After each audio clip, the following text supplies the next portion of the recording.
Di balik wajah Qin Yichen yang tampaknya baik, ada niat membunuh dingin yang tidak bisa dia katakan kepada siapapun. Lin Tu harus dibunuh. Tidak perlu menahan orang yang berpikir buruk tentang dirinya sendiri. Tapi bunuh dia, jangan sekarang. Belum lagi dia terluka dan kelelahan. Bahkan jika dia melakukannya, para ksatria di luar yang mendengar berita itu akan menemukan petunjuk.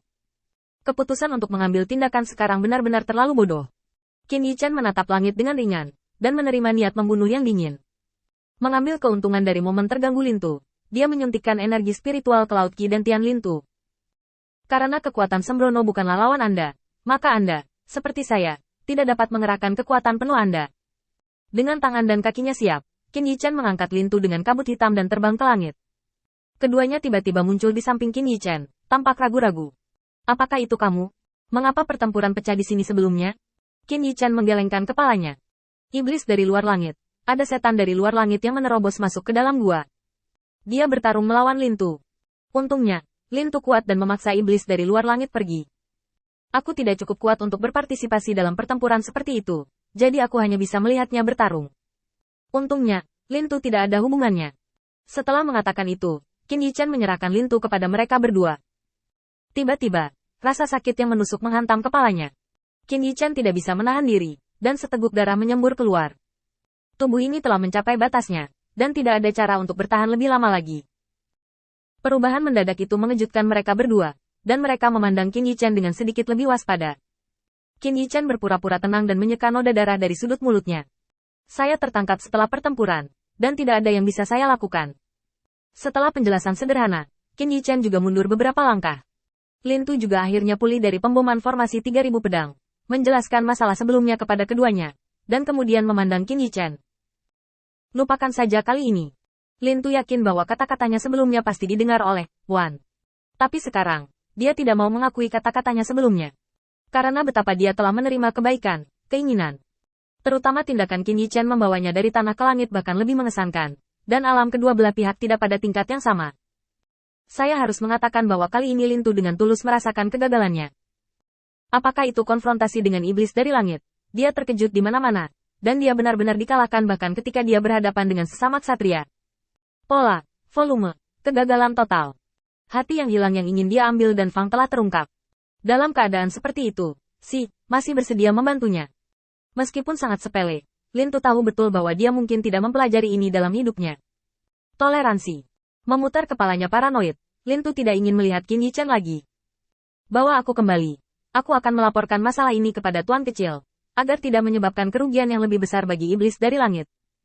Setelah Lin Tu selesai berbicara, dia menahan rasa sakit fisik dan menutup matanya.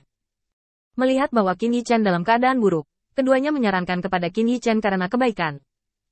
Mengapa kamu tidak pergi ke aula bersama kami? Kami memiliki obat penyihir khusus yang dapat mengobati lukamu dengan lebih baik. Qin Yichen menggelengkan kepalanya. Tidak apa-apa, aku harus kembali ke rumah Zongtian untuk memberitahu Tuan Kecil untukku. Setelah kejadian ini, aku mengerti betapa tidak pentingnya kekuatanku sendiri. Aku pasti akan bekerja keras untuk berkultivasi dan menjadi ksatria yang berkualitas. Setelah mengucapkan kata-kata ini, Qin Yichen berbalik dan pergi. Setelah meninggalkan keluarga Zongtian kali ini, Qin Yichen belum melapor kepada mantan kepala keluarga Zongtian. Dia telah mendapatkan gigi naga kuno, dan sekarang saatnya untuk mendiskusikan kondisinya dengan mereka dan mencari keuntungan untuk dirinya sendiri. Meskipun ada banyak bahan obat di perbendaharaan, menggunakan alasan untuk memecahkan malapetaka untuk Tuan Kecil adalah metode yang baik, tetapi itu tidak akan bertahan lama. Lagi pula, tidak ada yang mau memasukkan sumber daya ke seseorang yang tidak mendapatkan banyak hasil. Tetapi begitu dia berhasil memperbaiki pil obat, ramuan obat Astrian atas nama Tuan Kecil tidak akan begitu sembrono. Memelihara jiwa. Ini tidak sesederhana menyembuhkan luka. Butuh waktu lama untuk nutrisi pil pengangkat jiwa untuk memainkan perannya. Ini ditakdirkan untuk menjadi proses yang panjang. Panjang berarti investasi terus-menerus. Qin Yichen tidak mau menyerah di tengah jalan. Setelah sumber daya di perbendaharaan tidak mudah diperoleh, dia masih membutuhkan sumber bahan obat lain untuk memastikan pemurnian dan konsumsi Sol Yang Dan.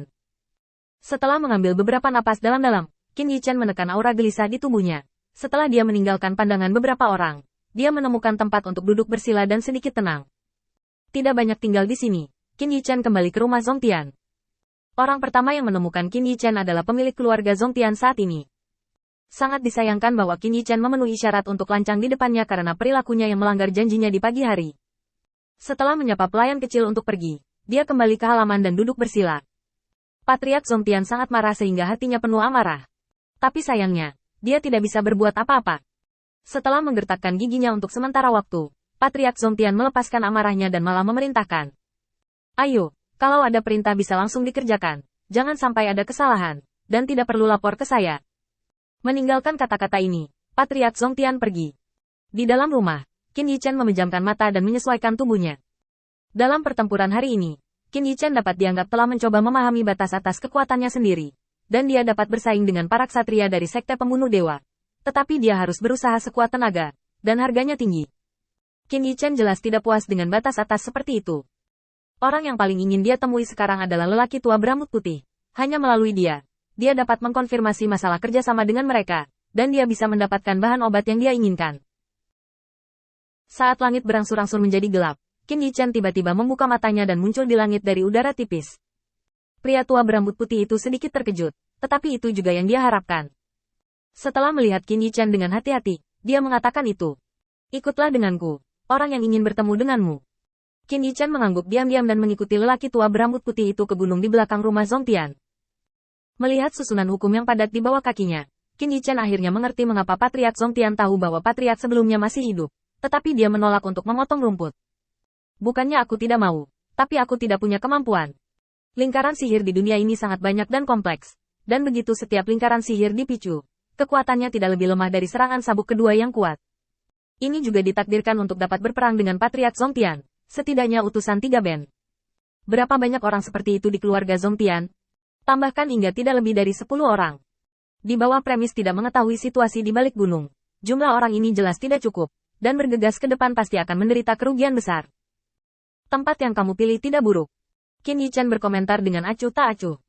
Pria tua berambut putih itu melirik Qin Yichen secara tak terduga, dengan beberapa keraguan di hatinya. Apakah kamu mengerti lingkaran sihir ini? Pertanyaan, idiot, seperti itu. Qin Yichen bahkan tidak repot-repot menjawab, meraih lingkaran sihir yang menyusut seukuran telapak tangan, dan melemparkannya ke sisi lain. Tahu sedikit,